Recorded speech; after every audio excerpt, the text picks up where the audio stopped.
حضرت آمینہ رضی اللہ تعالیٰ عنہ کی وفات کے بعد آپ صلی اللہ علیہ وسلم کی پرورش کی ذمہ داری عبد المطلب نے سنبھالی۔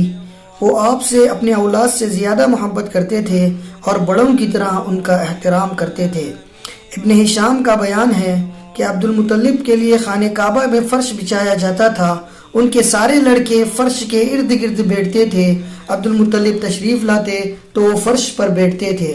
ان کی عظمت کے پیش نظر ان کا کوئی لڑکا فرش پر نہیں بیٹھتا تھا، لیکن رسول اللہ صلی اللہ علیہ وسلم تشریف لاتے تو فرش پر ہی بیٹھ جاتے تھے۔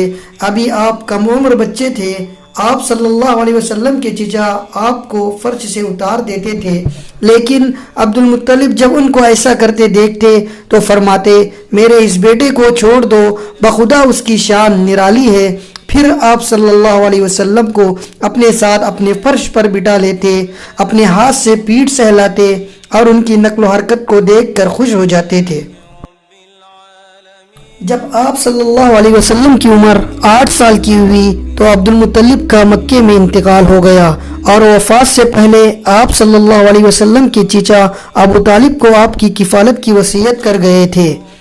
آپ کے چچا ابو طالب نے اپنی ذمہ داری بحسن خوبی انجام دی اور آپ کو اپنی اولاد میں شامل کیا، بلکہ ان سے بھی بڑھ کر مانا، مزید اعزاز و احترام سے نوازا۔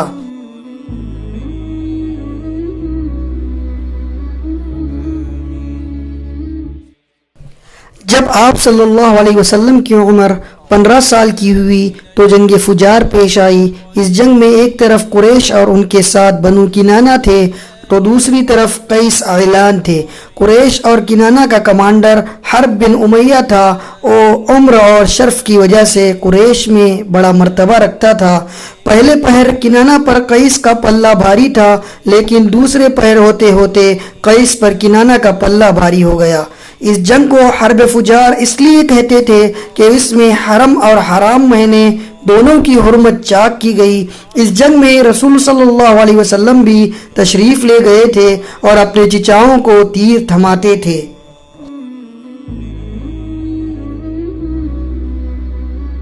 اس جنگ کے بعد ایک حرمت والے مہینے ذی قعدہ میں حلف الفضول پیش آئی۔ چند قبائل قریش یعنی بنو ہاشم، بنو مطلب، بنو اسد، بنو عبد العزہ، بنو زہرہ بن کلاب، بنو تیم بن مرہ نے اس کا اہتمام کیا۔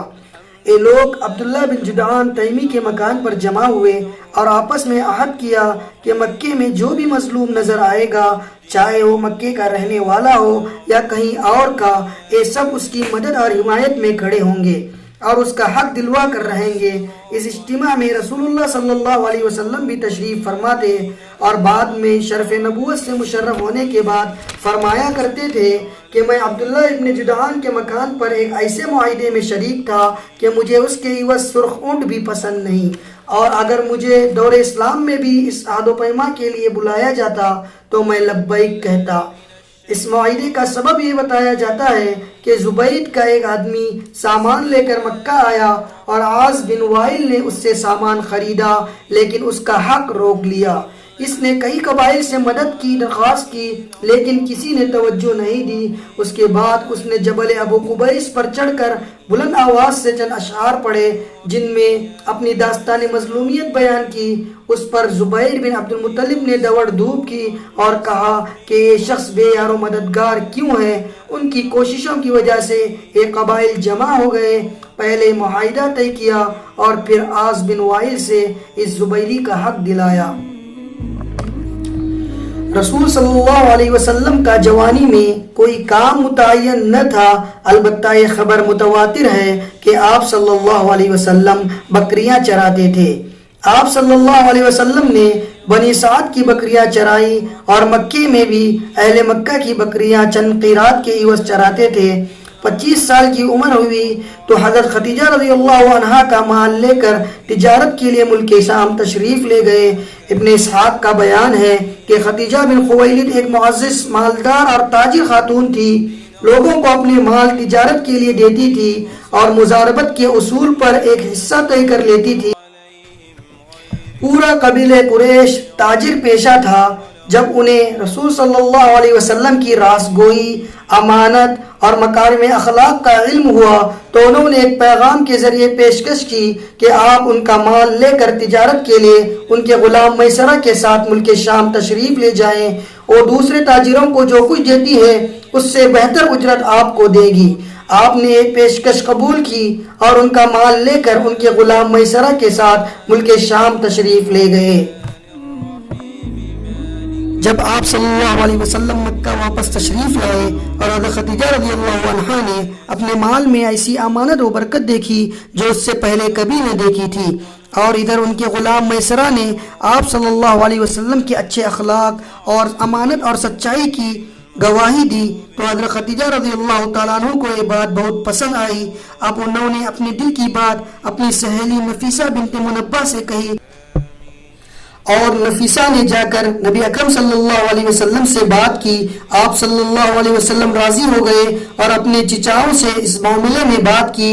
انہوں نے حضرت خدیجہ رضی اللہ تعالی عنہا کے چچا سے بات کی اور شادی کا پیغام دیا۔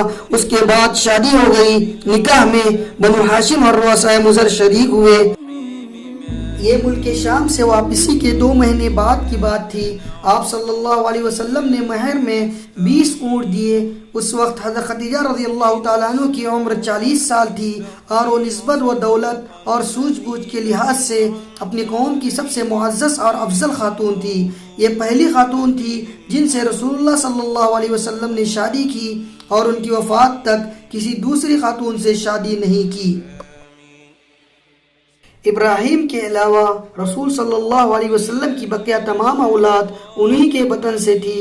سب سے پہلے قاسم پیدا ہوئے اور انہی کے نام پر آپ صلی اللہ علیہ وسلم کی کنیت ابو القاسم پڑی، پھر زینب رضی اللہ تعالیٰ عنہ، پھر رقیہ رضی اللہ تعالیٰ عنہ، پھر ام کلثوم رضی اللہ تعالیٰ عنہ، فاطمہ رضی اللہ تعالیٰ عنہ اور عبداللہ پیدا ہوئے۔ عبداللہ کا لقب طیب اور طاہر تھا۔